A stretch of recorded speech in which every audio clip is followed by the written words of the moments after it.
Salut mes sportifs et bienvenue sur ma chaîne Alex Levent. Aujourd'hui, je vais répondre à la question d'un abonné de ma chaîne. Il m'a posé la question suivante, est-ce qu'on peut travailler par-dessus des courbatures ou est-ce qu'il faut absolument laisser le muscle au repos?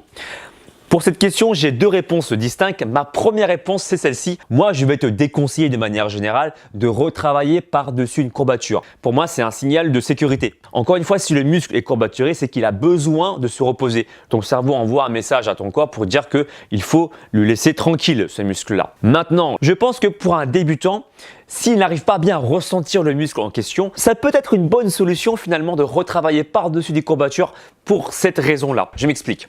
Par exemple, tu as eu des courbatures sur les pectoraux, tu as fait une séance de développé couché et tu as du mal à ressentir tes pecs, d'accord ?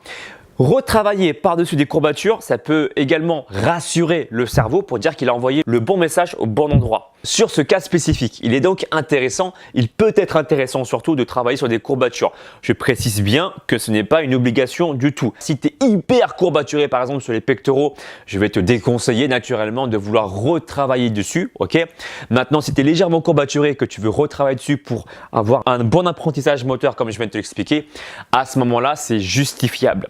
Et moi, je te conseille de prendre un poids pas forcément très lourd, de travailler plutôt en endurance musculaire et pour une fois, le fameux 4 séries de 20 répétitions, tu n'es pas obligé cette fois de charger pour que la 21e répétition soit infaisable. On n'est pas là sur la recherche de performance, on n'est pas là pour travailler de façon intense, mais juste pour rassurer le cerveau qu'il a envoyé, encore une fois, le bon message au bon endroit. C'est juste pour cette raison-là. C'est pour moi le seul cas qui est justifiable pour t'entraîner par-dessus des courbatures.